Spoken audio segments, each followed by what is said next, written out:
우리가 읽은 31절과 32절 너무나 잘 아는 말씀인데 중요한 두 단어가 나옵니다. 진리, 그 다음에 자유. 이 두 단어가 나오는데 이 단어를 정리하면은 이제 오늘 나누게 될 말씀들을 우리가 좀 분명하게 이해할 수 있을 것 같습니다. 그래서 먼저 말씀을 나누기 전에 이 단어에 대한 것을 먼저 좀 정리를 하고 그 다음에 말씀을 나누겠습니다. 먼저 이제 이 진리라는 단어에 대한 의미들을 우리가 좀 알고 넘어가면 좋겠습니다. 사전적인 의미는 누구나 인정할 수 있는 보편적이고 불변적인 사실을 흔히 사전에서 얘기하는 진리입니다. 그래서 가장 중요한 속성은 변하지 않는다는 것. 그것이 진리라고 이제 말을 합니다. 그래서 이 진리는 유일한 것이고 그리고 절대적으로 변하지 않는다는 그러한 속성을 가지고 있는 게 진리입니다. 근데 오늘날에는 이 진리가 흔들리고 있죠. 진리 자체가 절대적인 건데 이 절대적 진리가 흔들리고 있습니다. 그래서 이 절대적 진리에서 상대적 진리로 바뀌어가고 있습니다. 상대적 진리라는 것은 어느 하나만 절대적인 진리가 아니라 조건에 따라서 상황에 따라 진리는 바뀌어질 수 있다. 이것을 진리를 어떻게 해석하느냐에 따라 보는 관점에 따라 진리는 달라질 수 있다라고 이제 보는 게 그런 게 이제 상대주의입니다.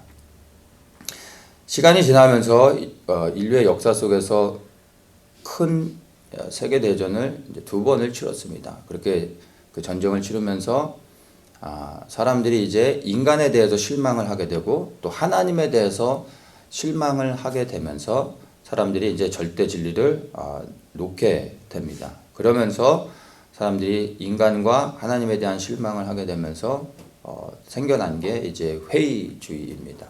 이 회의주의는 이 절대적 진리는 우리가 인식할 수 있는 것이 아니다. 이렇게 이제 보는 겁니다. 그래서 진리라는 것이 있겠지만 이 진리는 우리가 과연 발견할 수 있을까라는 질문을 이제 던지게 되는 것입니다. 하나님은 계신 것 같은데 과연 우리가 하나님을 알아갈 수 있을까? 과연 하나님의 존재를 우리가 증명할 수 있을까? 이런 질문들을 던지게 되는 게 이제 회의주의라고 말할 수가 있습니다. 그러면서 이제 진화론이 등장을 하죠. 그러면서 창조론을 공격하게 되고 절대 진리인 하나님이 진화론을 통해서 이제 충돌을 일으키고 절대 진리인 하나님이 이제 부인되고 거부되고 있는 게 오늘날의 이제 현실입니다. 그러면서 시간이 지나서 최근에 들어서는 생겨난 것이 이제 실용주의입니다. 이 실용주의는 다른 게 아니라 예전에는 진리 자체를 추구했었다면 그 진리를 발견하는 것이 중요한 것이었는데 오늘날에는 진리 자체가 중요한 게 아니라 이 진리가 나한테 어떤 유익을 주느냐, 이 진리가 쉽게 얘기해서 나한테 밥 먹여주느냐, 나한테 뭐 커피를 사주느냐, 실질적으로 이 진리가 나한테 어떤 유익함이 있느냐라는 거에 초점을 맞추는 겁니다. 그래서 진리 자체에 대한 어떤 갈급함과 어떤 진리를 추구하는 것이 아니라 그 진리가 나에게 유익하다면 내가 그 진리를 따라가고 그 진리를 추구할 수 있다는 겁니다. 근데 그 진리가 말 그대로 불변하는 유일한 것이 아니라 사람마다 이제 상대적으로 나에게 뭔가 유익함이 된다면 그것 또한 진리로 취하고 받아들일 수 있다라는 것이죠. 그게 이제 오늘날 살아가고 있는 시대 가운데서 우리가 경험하고 있는 것입니다. 그렇다면 우리 이러한 시대 속에서 우리가 살아가고 있는데 믿는 그리스도인들에게 오늘날 이 진리를 발견하고 진리를 지켜가는 건 너무나 중요하지만 사실 너무나 어려운 상황입니다. 예전에는 중세시대에는 하나님을 거부하는 일은 없었죠. 그 당시 하나님을 부인하면 화형을 당했습니다. 다 하나님을 믿었죠. 믿음의 정도는 물론 달랐겠지만 근데 시간이 지나면서 이제 하나님이 부인되어져서 오늘날 왔습니다. 그래서 오늘날 진리가 거부되고 있는 시대에 진리를 지켜가면서 이 진리를 전해야 되는 우리에게는 사실 쉽지 않은 시대에 살아가고 있습니다. 그래서 우리가 더욱더 진리를 알아가는 것 가운데서 우리가 바로 서야 되는데, 믿는 그리스도인들에게 있어서 진리란 무엇입니까?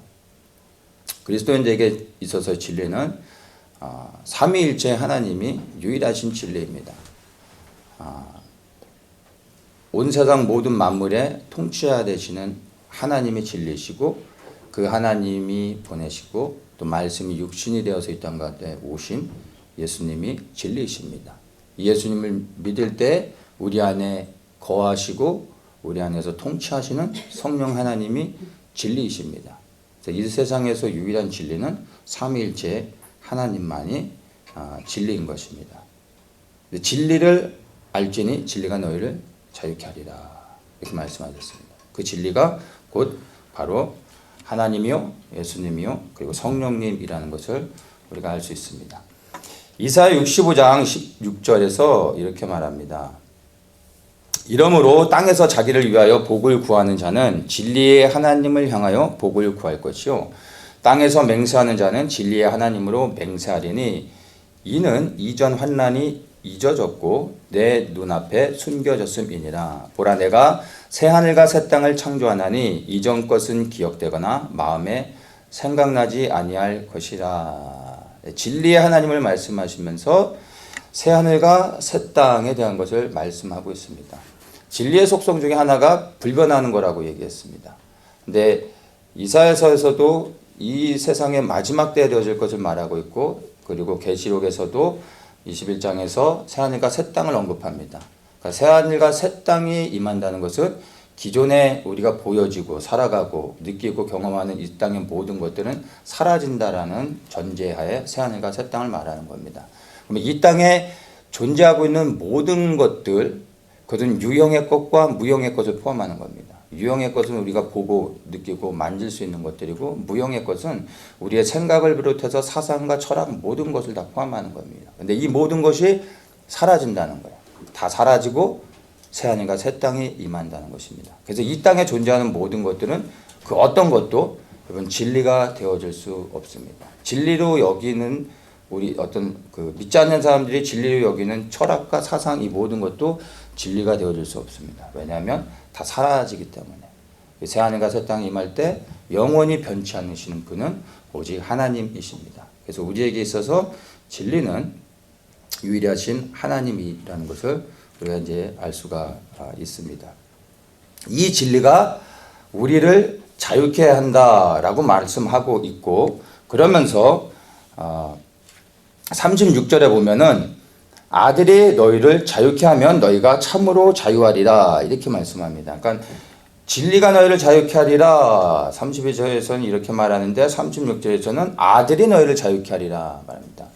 진리와 아들을 함께 말씀하고 있는데, 그 진리가 바로 예수 그리스도 아들이라는 것을 말해주고 있는 것입니다. 그래서 이 진리는 곧 우리가 믿는 예수 그리스도, 이분이 우리를 자유케 한다. 진리가 자유케 한다고 말할 때 반드시 기억해야 되는 것이 예수 그리스도가 우리를 자유케 한다. 오직 예수가 우리를 자유케 한다는 것을 기억해야 되는 것입니다. 자, 이것이 이제 진리에 대한 의미들 우리가 좀 본 것이고요. 이제 자유에 대한 의미를 우리가 좀 살펴봐야 되는데, 흔히 우리가 자유를 말할 때 자유는 내 마음대로 하는 것, 내가 원하는 것을 하는 것을 우리는 자유로 생각을 합니다. 그 일반적으로 사람들이 흔히 말하는 이제 자유죠. 근데 맞기도 하지만 사실은 정확한 자유에 대한 그 의미는 아닙니다. 그러니까 자유는 어떠한 상태를 말하는 겁니다. 컨디션을 말하는 거예요. 그러니까 자유인 상태에서 무언가를 하는 것, 자유인 상태에서 뭔가를 선택하고 결정하는 것도 자유이지만, 자유라 말할 수 있지만 본질적 자유의 의미는 상태를 말하는 겁니다. 그래서 내가 자유인 상태에서 무언가를 내 의지를 가지고 하는 것은 자유 자체가 아니라 자유를 통해서 뭔가 적용되어지는 것입니다. 그래서 진정한 자유가 라고 볼 수가 없습니다. 그러니까 내가 빵을 먹었다 라고 말할 때, 그리고 밥을 먹었다 라고 말할 때 여러분 거기서 저 사람은 자유하구나 라고 생각이 되어집니까? 아니면 내가 손발이 묶였는데 여기서 풀려졌다라고 할 때, 아, 저 사람은 자유를 얻었구나라고 생각할 수 있습니다. 전자와 후자 가운데 여러분이 생각할 때 뭐가 자유입니까? 묶임에서 풀어지는 게 자유인 거죠. 예. 그래서 우리가 자유를 이야기할 때는 묶임에서 풀어지는 것, 그리고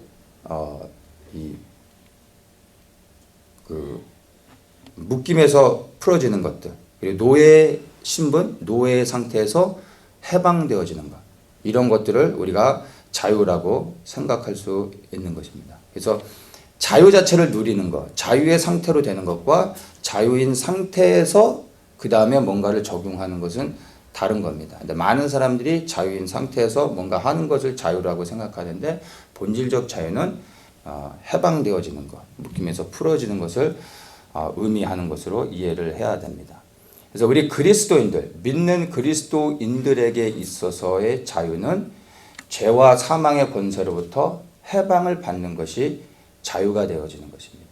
그것이 우리 믿는 그리스도인들이 누려야 될 자유이고, 또 이것을 위해서 우리가 또 부르짖고 기도해야 되는 것입니다.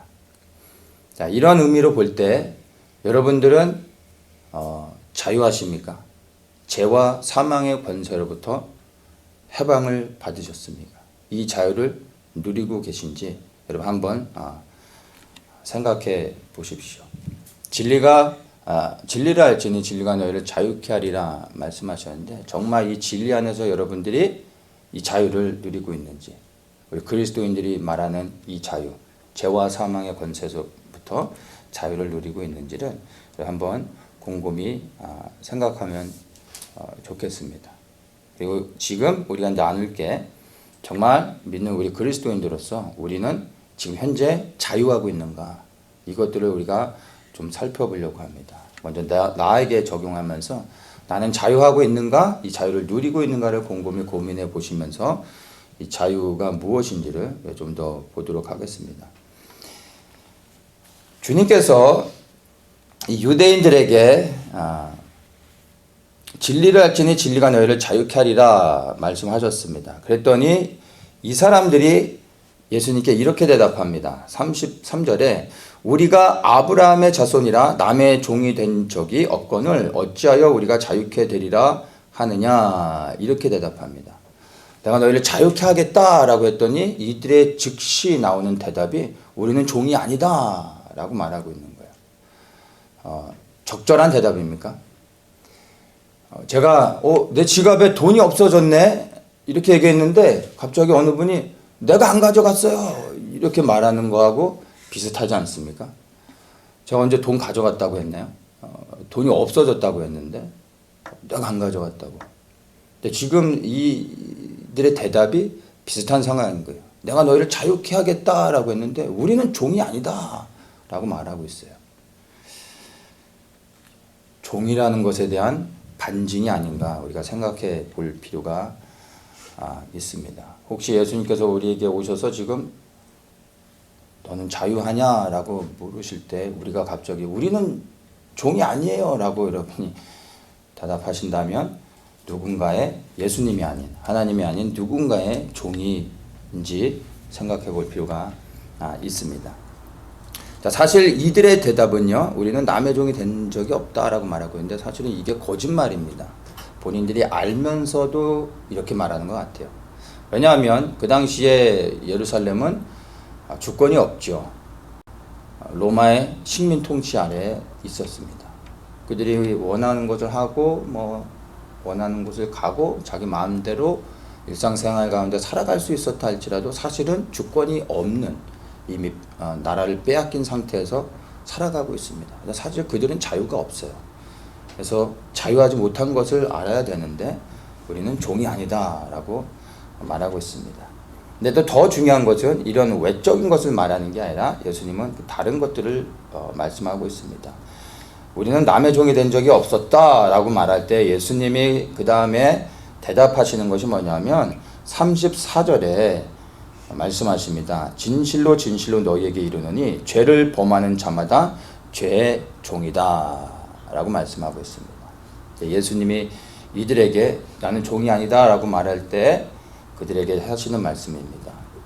너희는 죄의 종이다 라고 사실은 말씀하고 있는 거예요. 이걸 돌려서 말씀하고 있는 겁니다. 또 어떻게 죄의 종이 됩니까?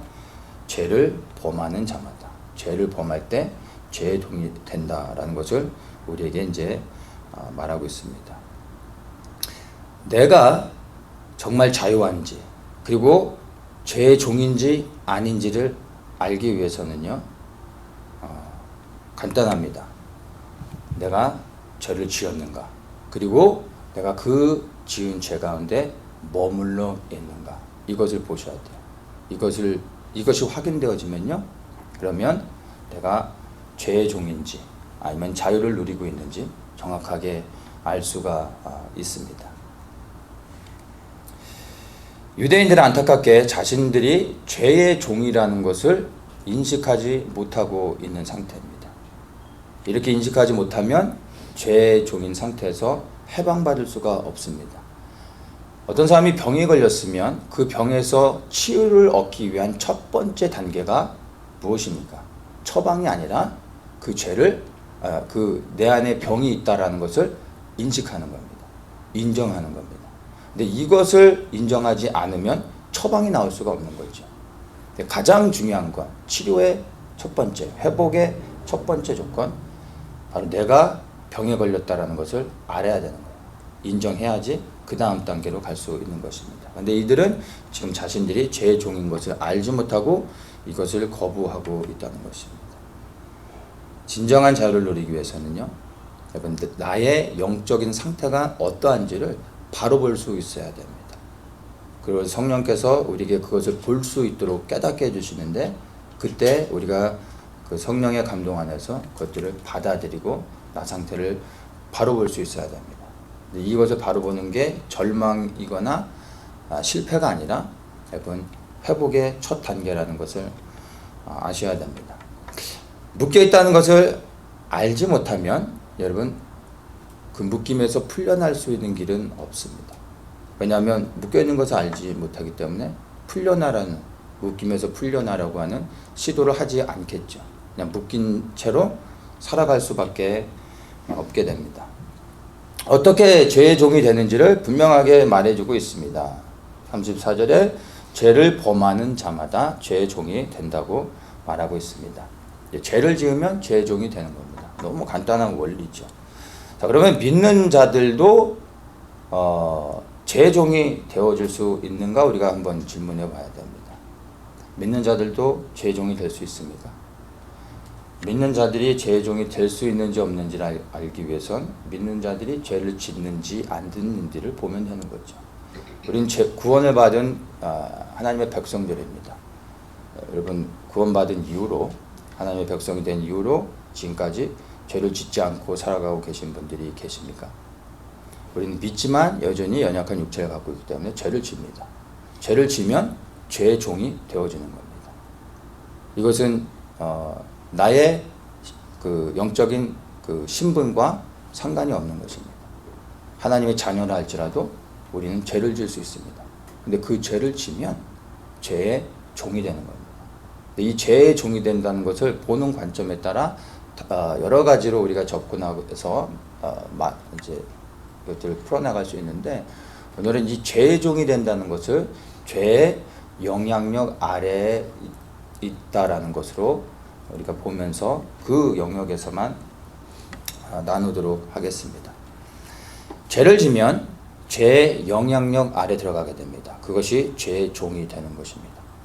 이 죄의 종이 되어져서 이 영향력 아래 들어가게 되면 반드시 여기서부터 벗어나야 됩니다.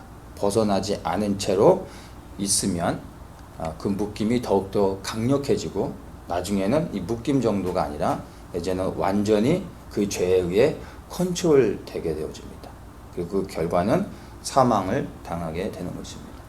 그래서 이 죄의 영향력 아래에 들어갔을 때 반드시 여기서 벗어나기 위해서 우리가 해야 되는 것이 있는데 그것이 다른 것이 아니라 회개인 것입니다.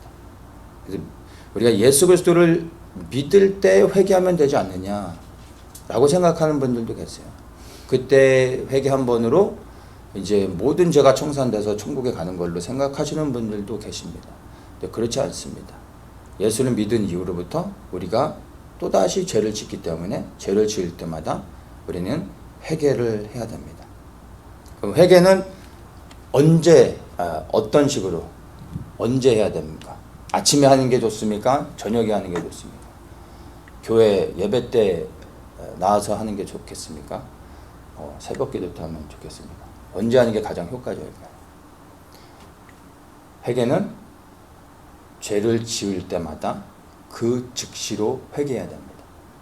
그리고 이것은 반복적으로 지속해서 계속해야 되는 겁니다. 그 계속한다는 건 내가 한번 지은 죄를 회개하고 그리고 점심 때 또 한번 회개하고 저녁 때 밥 먹을 때 또 한번 회개한다는 게 아니라 죄를 지을 때마다 즉시로 반복해서 계속해서 해야 된다는 겁니다.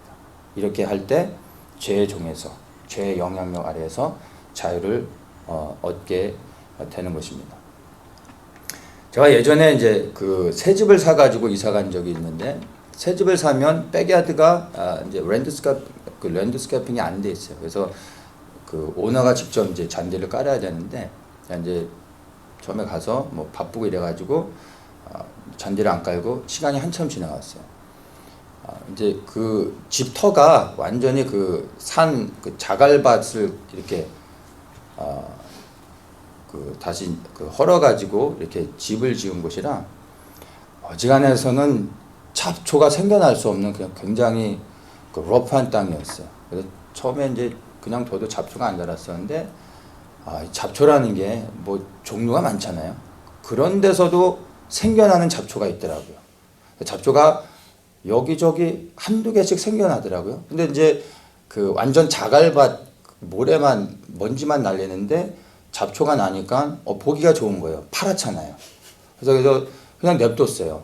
없는 것보다는 색깔이 좋으니까 밖에 나갈 일도 없고 그래서 파래지는구나 좋더라고요. 뭐 이렇게 지나가다가 시간이 좀 지나니까 점점 자라더라고요. 그래서 뭐 그것도 괜찮았어요. 보기가. 어느 날 제가 이제 시간이 한참 지나서 몇 달 더 지나서 봤더니 깜짝 놀랐어요. 가슴 정도까지 자란 거예요. 근데 봤더니 이게 풀이 아니라 거의 나무 수준으로 자라는 뭐 이상한 잡초인 거예요. 그러니까 그런 그 안 좋은 땅에서 생겨나서 자라는 잡초니까 뭐 생명력이 대단한 거죠. 저도 처음 보는데 이게 그냥 풀이 아니라 대가 생겼어요. 줄기가. 가슴까지 자라는데 몇 개가 이제 생겨난 거예요. 깜짝 놀라서 제가 그때서야 나가가지고 뽑으려고 하는데 뽑을 수 있는 단계가 아니에요. 나무처럼 됐는데 뽑을 수가 없죠. 그래서 제가 삽으로 이제 그걸 뽑으려고 했는데 자갈밭이라 삽이 들어가지 않아요. 그래서 제가 결국에는 앞집에 가서 곡괭이를 빌려다가 땅을 찍었어요. 돌을 파내고 땅을 찍고 그래가지고 잡초 한 3-4개를 뽑았어요. 거의 반나절이 걸렸어요. 땀 뻘뻘 흘리면서 얼마나 고생했는지 몰라요. 이 잡초들이 그렇게 나무처럼 자라기 전에 제가 그냥 조그만 풀이었을 때 그냥 바로 나가서 이렇게 그냥 손가락으로 딱 뽑아내면 몇 분이 걸릴까요? 뭐 그냥 가서 뽑고 들어오는데 1분도 안 걸렸을 거예요. 그렇죠? 근데 그것을 제가 방치하고 냅뒀더니 나중에는 곡괭이로 찍어서 몇 시간에 걸쳐야 뽑아낼 수밖에 없게 됐던 겁니다. 아마 좀 더 지났으면은 사람을 불렀어야 될 것 같아요. 혼자 못했을 것 같아요. 자, 죄를 짓었을 때 즉시로 회개하는 것이 얼마나 중요한지를 여러분 아셔야 돼요. 때로는 우리가 죄를 짓고 회개할 때 뭐 그 회개 기도가 어떻게 보면은 조그만 죄들 이런 걸 짓고서 뭐 이런 것 때문에 회개를 해야 되나 뭐 이런 것까지 회개해야 되나 하는 고민들 사람들이 생각을 합니다. 뭐 별게 아닌 것 같아서 그러니까 잡초를 뽑는 기분인 거죠. 뭐 이런 것까지 해야 할 필요가 있을까? 이런 것이 어떤 영향을 미칠까? 이렇게 생각할 수 있습니다. 근데 여러분 그 조그만 죄들을 즉시 회개하지 않고 쌓아두면 이 죄는 반드시 자랍니다. 우리 안에서 뿌리를 내립니다. 그러면 그때는 정말 아주 뜨겁게 회개하셔야 됩니다.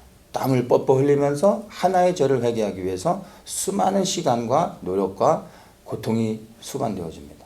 그래서 순간순간 회개할 때 이거 별로 힘든 것 같지도 않고 정말 회개하는 것 같지도 않은 것처럼 느껴질 수 있습니다. 그러나 이 회개가 얼마나 중요한 것인지를 아셔야 돼요. 나중에 몰아서 고생하고 싶으시면 쌓아놓고 죄를 키워서 회개하셔도 되지만 여러분의 선택입니다. 그걸 원치 않으시면 즉시 회개하셔야 돼요. 반복적으로 끊임없이 회개하셔야 돼요. 그러면 되어지는 것입니다. 이렇게 죄를 회개하지 않고 이 죄를 그대로 내어두고 방치하게 되면요, 나중에는 이 인간의 적응력은, 이 타락한 인간의 적응력은 워낙 대단하기 때문에 이 죄와 함께 살아가는 것이 적응이 되어지면 죄를 짓고 그냥 그 죄와 함께 사는 게 편해져요. 불편하지 않게 돼요. 그러면 처음에는 그게 힘들지만 이게 살다 보면 적응이 돼요. 괜찮아요. 죄와 함께 사는 거예요. 나중에 이 죄가 친해져서 죄로 여기지 않게 됩니다. 그러면 내 안에 계신 성령께서 근심하실 수밖에 없어요. 그 성령은요, 우리 안에서 떠나가시게 되는 겁니다. 머물러 있어도 아무런 영향을 행사하지 못하게 되는 것입니다. 그리고 이제 죄로 여기지 않고 살아가다 보면 더 큰 죄들을 우리가 짓게 되고 어느 순간 그 죄에서 헤어나올 수 없는 상황까지 가게 되는 것입니다. 그래서 조그만 죄를 즉시로 반복적으로 회개하는 것은 너무나 중요하다는 것을 여러분 인식하셔야 됩니다. 많은 사람들이 예수를 믿고 구원받았으면 이제는 자유를 누리는 것으로 생각을 합니다. 이것을 하나의 공식으로서 이해하는 경우들이 많은데, 그래서 믿는 자들, 그래서 구원받은 자들도 죄를 짓고 회개하지 않을 때 이 죄에 묶일 수 있다라는 것을 인식하지 못합니다. 근데 이것을 인식하고 이것에 대해 바르게 적용하는 것이 너무 중요합니다. 나사로를 보면 그것을 분명히 알 수가 있습니다. 죽은 나사로가 예수님께서 3일 만에 다시 살려내십니다. 몸이 썩어가고 있어 냄새가 났는데 예수님께서 나사로야 나오라 할 때 죽은 나사로가 살아났어요. 무덤에 돌을 굴려놓고 나사로가 무덤에서 나왔죠. 정말 살아났어요. 그때 나사로의 상태가 어떻습니까? 살아는 났는데 배에 완전히 칭칭 감겨져 있었죠. 천에.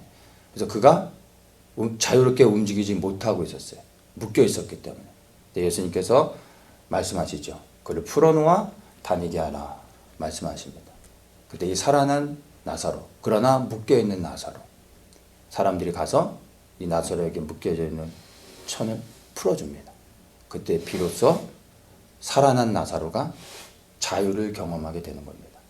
그래서 구원을 받는 것과 구원을 받은 자가 자유를 누리는 것, 구원 자체도 자유이지만 구원을 받은 자가 묶임에서 해방되는 것, 이것도 자유입니다. 근데 구원을 받는 것과 구원을 받은 자가 묶임에서 해방되는 것은요, 다른 것입니다. 예수를 믿고 구원받았다고 해서 어떠한 묶임도 없이 살아가는 것이 아니라 그 구원과 구원받은 자가 살아가면서 이 땅에서 묶이는 것하고는 별개라는 것을 반드시 이해해야 됩니다. 그래서 예수를 믿지만 이 땅 가운데서 죄의 문제로 인하여 묶여서 고통 가운데 살아가는 사람들이 있습니다. 그리고 그것이 우리 안에 삶의 어떤 영역들 가운데 우리에게도 다 있습니다. 생각의 영역 가운데, 그리고 어떠한 그 몸의 일부 가운데 어떤 질병을 통해서, 아니면 우리 환경과 관계 안에서 그러한 것들이, 묶임들이 다 있습니다. 이것들을 우리가 보면서 이 묶임들을 풀어낼 수 있는 영적인 안목들과 능력을 갖추는 것이 너무나 중요합니다. 죄를 회개하고 그 죄의 통로를 차단하는 것, 이게 제일 먼저 죄를 지어 죄의 종이 된 사람들에게서 요구되어지는 것입니다. 그래서 첫 번째는 죄를 회개하는 것입니다. 그 다음에 이 죄의 통로가 들어오는 모든 것을, 죄가 들어오는 통로를 차단해야 됩니다. 그 다음에 이제 죄와 싸우는 노력을 해야 되는 것입니다. 그러니까 죄를 회개하는 것은 첫 번째, 내 안에 있는 죄, 이미 내 안에 들어와 있는 죄, 죄의 영향력들, 이것을 제거하는 것입니다. 그 다음에 죄 통로를 차단한다는 것은 이제 외부에서 들어오는 죄의 영향력들을 차단하는 겁니다. 그래서 그 죄와 싸우는 겁니다. 그래서 죄를 회개한 다음부터 끊임없이 죄와 싸우는데 첫 번째 죄는 내 안에 있는 죄를 처리하는 것이고 그 다음부터 죄와 싸우는 것은 외부에서 들어온 죄. 똑같은 죄지만 내 안에 있는 죄가 아니라 외부에서 들어오는 죄와 싸우는 겁니다. 막아내는 것이죠. 그건 외부에서 들어오는 죄와 싸우는 겁니다. 그래서 그것을 잘 이해하셔야 됩니다. 그래서 죄를 분명히 회개했는데도 불구하고 동일한 죄가 자꾸 우리를 건드리죠. 그건 내 안에 있는 죄가 아니라 그 죄가 밖으로 나갔는데 계속해서 우리의 연약함들을 알고 이 동일한 죄, 그러나 내 안에 있는 게 아니라 내 바깥에서 오는 그 죄인 거예요. 그것은 다른 영역의 싸움인 것을 여러분들이 이해를 하셔야 됩니다. 자, 그러한 영적인 싸움들이 있어야 되고, 그런데 그것만으로는 진정한 자유를 경험할 수 없습니다. 제가 나누고자 하는 자유는 이제 그런 것들이 아니라 좀 다른 겁니다. 어떻게 해야 우리가 진정한 자유를 누릴 수 있는가? 죄를 해결하고 그 다음에 죄와 싸워서 죄가 우리에게 더 이상 영향을 미치도록 해야 되겠지만 그것으로는 진정한 자유를 경험할 수 없습니다. 우리는 자유를 얻는 것을 단순히 사단의 권세에서부터 벗어나는 것으로 그것을 자유로 생각하지만 부분적으로는 맞을 수도 있는데 그 자유 성경에서 말하는 이 자유의 의미를 볼 때 진정한 자유라고 말할 수는 없습니다. 오늘 나누고자 하는 진정한 자유, 참된 자유는요, 해방되어지는 것이 아니라 진정한 자유는 묶이는 겁니다. 진정한 자유는 붙잡히는 것이 자유입니다. 참된 자유를 누리는 것입니다. 누구에게 붙잡히느냐가 중요한데 아무한테나 붙잡히는 게 아니고요. 사단의 권세에서 벗어나 하나님께 붙잡히는 것이 진정한 자유를 누리는 축복입니다. 이 자유를 누리시기를 예수님의 이름으로 축복합니다. 사도행전 26장 18절에 그 눈을 뜨게 하여 어둠에서 빛으로 사단의 권세에서 하나님께로 돌아오게 하고, 너무나 중요한 말씀이죠. 우리는 어둠에서 벗어나는 것을 자유로 생각하고 사단의 권세에서 벗어나는 걸 자유로 생각한다는 거예요. 근데 그게 진정한 자유가 아니라 여기서 뭐라고 얘기합니까? 어둠에서 빛으로. 어둠에서 벗어난 건 반이에요. 반이 온 거예요. 반을 회복한 거예요. 어둠에서 빛으로 들어가야 온전한 자유를 경험하는 겁니다. 사단의 권세에서 자유를 받는 것은 그것은 자유의 반을 누리는 겁니다. 사단의 권세에서 자유를 얻고 해방되어져서 반드시 하나님께 속해야 되는 겁니다. 그때 진정한 자유를 경험할 수 있는 겁니다. 많은 사람들이 어둠에서 해방되는 것, 그리고 사단의 권세에서 노임받는 것으로 자유를 누린다 생각하고 더 이상 나머지 단계를 생각하지 않는 것입니다. 갈라디아서 4장 5절에 율법 아래에 있는 자들을 속량하시고 우리로 아들의 명분을 얻게 하려 하심이라 이렇게 말합니다. 아들의 명분을 얻게 한다고 하는 얘기는 즉 우리가 누구에게 어떻게 속하는지를 보여주고 있는 것입니다. 하나님의 아들이 된다는 것, 즉 우리가 하나님께 속한다라는 것을 의미하고 있죠. 여기서 이제 속량이라는 단어가 나오는데 이 속량이 아마 개역개정에서는 구속이라는 단어로 나올 겁니다. 속량이 곧 구속하다라는 말인데 신학적으로 이 구속하다라는 단어를 우리가 가장 많이 듣는 단어 중에 하나죠. 구속하다. 우리가 구원받았다 얘기할 때 구속하다라는 말을 쓰죠. 이 구속하다는 그 죄와 사망의 권세에서 벗어나 구원을 얻는 것. 그것을 우리는 구속이라고 말합니다. 우리의 죄를 사하여 주시고 우리를 구원하여 주신 그것을 우리는 구속이라고 말하는데 이 구속이라는 단어를 이야기할 때 반드시 항상 같이 오는 단어들, 또 같이 사용하는 단어들, 그리고 같이 이해해야 되는 단어가 대속하다, 그 다음에 그 속죄하다라는 단어입니다. 같이 어떨 때는 바꿔서 사용하기도 하죠. 그리고 또 보충해서 설명하기도 합니다. 그래서 구속이라는 단어의 의미는 알고 대속하다라는 말 있죠. 대속한다라는 것은 이 초점을 대속한다라는 것은 초점을 뭘로 맞추냐면, 대속한다는 것은 랜섬이란 단어죠. 랜섬이란 단어로 이해하면 더 쉬운데, 값을 치르고 나의 죄값을 치러서 다시 사오는 거죠. 그 몸값을 지불하고 다시 되찾아오는 것을 랜섬이라고 말하잖아요. 그것이 대속이라는 단어의 의미 안에 포함되어 겁니다. 그래서 대속한다고 할 때는 죄값을 치르고 다시 사왔다라는 걸 생각하면 되는 겁니다. 속죄라는 말이 있죠. 속죄라는 것은 어톤먼이라고 해서 죄를 사여 주는 것이 속죄입니다. 그래서 죄 사함에 초점을 맞추는 게 속죄입니다. 그래서 우리의 죄를 예수님께서 사해 주셨습니다. 예수님께서 우리의 죄를 사해 주시기 위해서 어떻게 하셨습니까? 그분이 생명을 드리셨습니다. 이게 대속입니다. 랜섬입니다. 우리를 구원하기 위해 그분이 희생되어졌습니다. 값을 치르셨습니다. 근데 이 랜섬에서 의미는 값을 치르는 것에서 끝나지 않고 값을 주고 사갖고 오는 겁니다. 값을 주고 사서 보내는 것이 아니라 내가 사는 겁니다. 주님께서 우리를 자기의 몸값을 생명을 들여 우리를 사오신 겁니다. 그럼 우리는 구원을 받았으면 대속하여졌으며 구속을 받았으면 그 의미는 뭐죠? 그리스도께 들어가는 겁니다. 그리스도께 속하는 겁니다. 이게 구속이라는 단어 안에 포함되어져 있는 의미입니다. 그래서 대속함과 속죄함을 같이 이해해야 됩니다. 이 구속의 의미를 우리는 그냥 추상적으로 우리 그리스도인들은 그냥 생각을 하는데, 이 구속이라는 단어를 원래 어디서 쓰냐면 이 법적인 그 단어죠. 형사들이, 경찰이 누구를 구속했다라고 할 때 쓰는 단어가 이 구속, 똑같은 의미입니다. 잡을 구에 묶을 속이어가지고 잡아서 묶어 놓는다. 그래서 누구를 경찰이 구속했다 할 때 경찰이 붙잡아 갔다라는 의미로 이해하죠.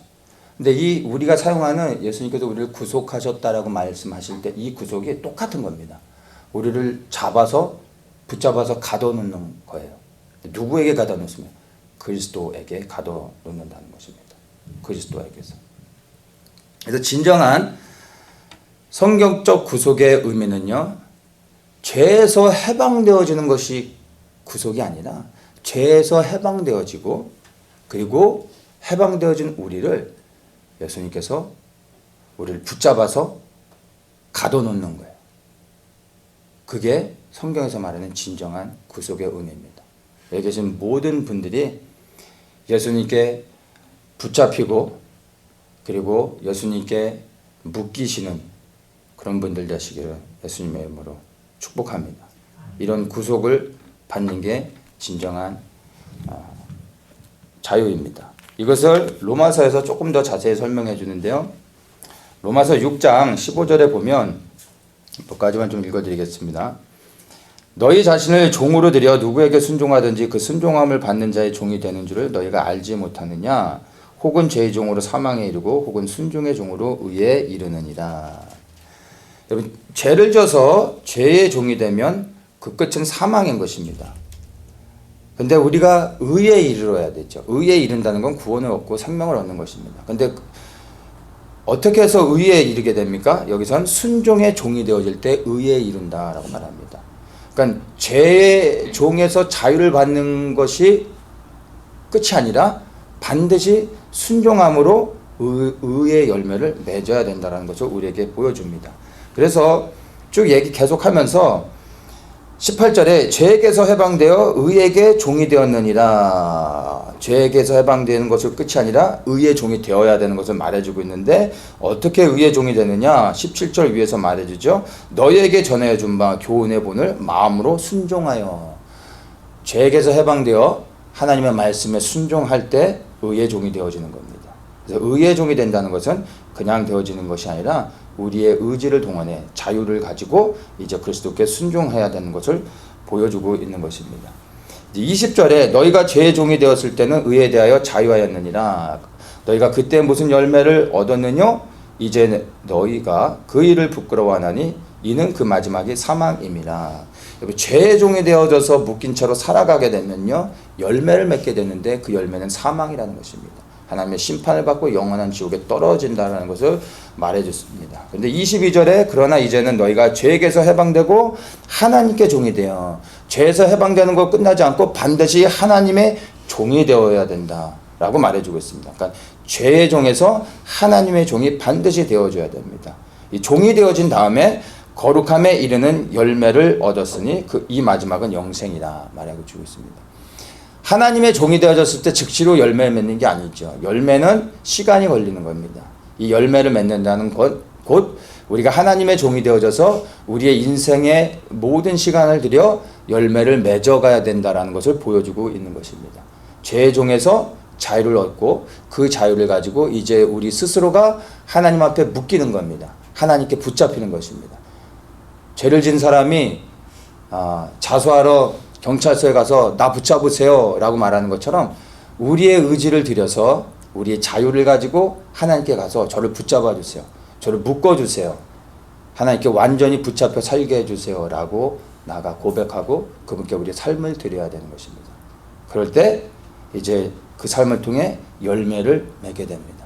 이 열매를 맺은 자들이 영원한 생명을 얻게 되는 것을 우리에게 보여주고 있습니다. 이것이 진정한 자유를 누리는 것으로 우리에게 요한복음 8장에서 말해주고 있습니다. 38절에 나는 내 아버지에게서 본 것을 말하고 너희는 너희 아비에게서 들은 것을 행하느니라 이렇게 말합니다. 이 영적인 원리를 말해주는데 보고 들은 것을 말하고 행하는 것입니다. 사람들은 반드시 보고 들은 것을 말하고 행하게 되어 있습니다. 예수님께서 아버지에게서 보고 본 것을 말하셨습니다. 그것이 우리에게 오늘날 말씀으로 주어졌습니다. 우리는 예수님이 하나님께 보신 것을 말해 주셨을 때 이 주님께서 말씀해 주신 것을 듣고 우리가 행해야 됩니다. 그럴 때 구원을 얻게 되는 것이죠. 그런데 보고 들은 것을 말하고 행해야 되는데 유대인들에게 이제 예수님께서 39절에 이렇게 말씀하십니다. 너희가 아브라함의 우리는 이 사람들이 이렇게 대답하죠. 우리 아버지는 아브라함이다 이렇게 말합니다. 그때 예수님께서 말씀하십니다. 너희가 아브라함의 자손이면 아브라함의 행사를 할 것이오늘 지금 하나님께 들은 진리를 너희에게 말한 사람이 나를 죽이려 하는도다. 아브라함의 자손이면 아브라함의 행사, 아브라함의 일을 하게 되는 것이다 라고 말하고 있어요. 누구에게 속했는지를 보면 그러니까 그 사람이 하는 것을 보면 그 사람이 누구에게 속했는지를 보는 것이죠. 아브라함의 자손이라면 아브라함의 행실을 하게 되어 있는 것이죠. 아브라함의 정말 자손이라면 하나님을 섬기게 되고 예수 그리스도를 섬기고 순종할 수밖에 없게 되는 것입니다. 그들의 삶을 통해 열매를 통해 그들이 누구에게 속해 있는지를 볼 수 있는 것입니다. 예수님께서 말씀하신 거예요. 너희들의 행사를 봤더니 너희들은 아브라함에게 속하지 않았다라는 것을 말씀하고 있는 것입니다. 그래서 44절에 너희는 너희 아비 마귀에게서 났으니 너희 아비 욕심을 너희도 행하고자 하느니라. 저는 처음부터 살인한 자요 진리가 그 속에 없으므로 진리에 서지 못하고 거짓을 말할 때마다 제 것으로 말하나니 이는 저가 거짓말장이요 거짓의 아비가 되었음이라. 이렇게 이제 말하고 있습니다. 이들이 아브라함에게 속하였다라고 말하면서 실제 그들의 삶은 아브라함의 행실과 상관없는 즉 마귀의 그 행실을 하고 있는 것을 보여주고 있습니다. 왜 이렇게 할까요? 왜 이들이 아브라함의 자손이라고 하면서 실제 삶 속에서는 마귀의 행실을 하고 있습니까? 죄악을 행하는 이유는요, 그 속에 진리가 없기 때문입니다. 44절에 말하고 있죠. 진리가 처음부터 살인한 자에게 속하였고 진리가 그 속에 없기 때문에 그리고 그 행하는 행실이 다 너희 아비 마귀를 따라 행하는 것이다 라고 분명하게 말씀을 하고 있습니다. 그래서 우리가 32절에 진리를 알지니 진리가 너희를 자유케 하리라 할 때 이 진리를 아는 것과 47절에 하나님께 속한 자는 하나님의 말씀을 듣나니 너희가 듣지 아니함은 하나님께 속하지 아니었습니다 할 때 하나님께 속한다는 것, 그리고 51절에 사람이 내 말을 지키면 죽음을 영원히 보지 아니라, 내 말을 지키는 것, 예수님의 말씀을 지키는 것, 이 모든 것이 다 같은 의미입니다. 진리를 아는 것, 하나님께 속한 것, 그리고 예수님의 말씀을 지키는 것. 이것이 다 같은 의미라는 것을 우리가 볼 수 있습니다. 이렇게 하는 자들이 열매를 통해 누구에게 속했는지를 볼 수가 있는 것입니다. 진리를 아는 자가 하나님께 속한 자이고요. 하나님께 속한 자가 예수님의 말씀에 순종하고 그 열매를 맺게 되는 것입니다. 그리고 그 열매를 통해 그 사람을 알 수 있게 되는 것이죠. 바로 이게 44절에서 말하는 진리에 서는 것입니다. 그러니까 우리가 진리이신 예수 그리스도를 믿는 것도 중요하지만 진리이신 예수 그리스도 터 위에 서는 것에 더욱더 초점을 맞춰야 되는 것입니다. 예수를 믿고 예수님의 말씀에 동의하는 것이 다가 아니라 그 말씀을 따라 진리 위에 서야 되는 것입니다. 그 선다는 것은 말씀을 드린 것처럼 진리를 아는 자로서 하나님께 속하고 하나님께 속한 자로서 말씀에 순종하며 살아가는 것. 바로 그것이 진리 위에 서는 것으로서 우리가 이해를 해야 되는 것입니다. 정말 우리가 진리이신 예수 그리스도를 믿고 그리고 인정하고 그 진리이신 예수 그리스도가 우리의 주인이라면 여러분 고백할 뿐만 아니라 믿을 뿐만 아니라 진리 위에 서셔야 되는데 그 진리에 서기 위해 나는 순종하고 있는가, 말씀을 따라 살아가고 있는가, 우리 자신을 돌아볼 수 있어야 됩니다. 51절에 진실로 진실로 너희에게 이르노니 사람이 내 말을 지키면 죽음을 영원히 보지 아니라. 내 말을 지킬 때 죽음을 보지 않는다. 내 말을 지킬 때 영원한 생명을 얻게 될 것이다 라고 말씀해 주고 있습니다. 여기서 이 지킨다라고 할 때 지키면 이 지킨다라는 말씀의 의미는 현재 진행형입니다. 지속적인 것을 말하고 있습니다. 오늘 뜨겁게 예수님을 사랑해서 한 번 지키는 것으로 되는 것이 아니라 오늘도 지켜야 되고요. 내일도 지켜야 되고 끊임없이 이 땅에 살아가는 날 동안 우리의 생명이 멈춰지는 그 순간까지 계속해서 지켜야 되는 것입니다.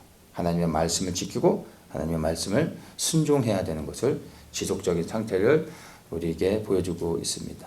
자, 근데 이렇게 하나님의 말씀을 지키기 위해서는 먼저 우리가 어떻게 해야 됩니까? 하나님께 속해야 되겠죠.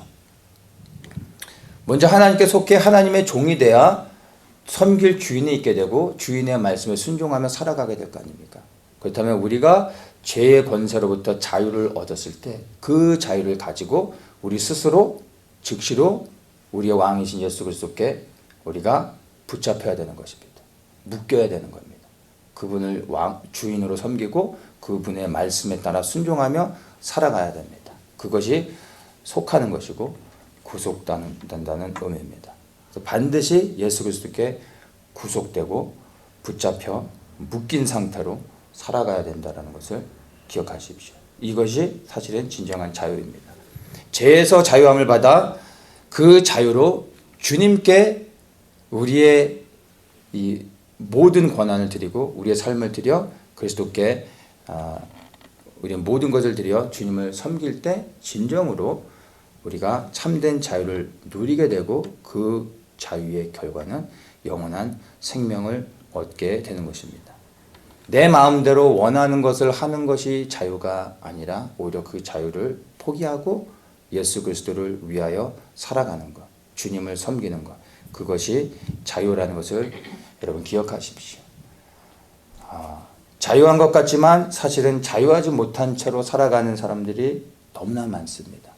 부족함 없이 모든 것을 누리면서 살아가는 것 같지만 진정으로 마음의 평안이 없고 그리고 진정한 자유를 경험하지 못하고 살아가는 사람들이 너무나 많습니다. 그 이유는 예수 그리스도께 붙잡히지 않았기 때문에 그리스도를 위하여 살지 않기 때문입니다.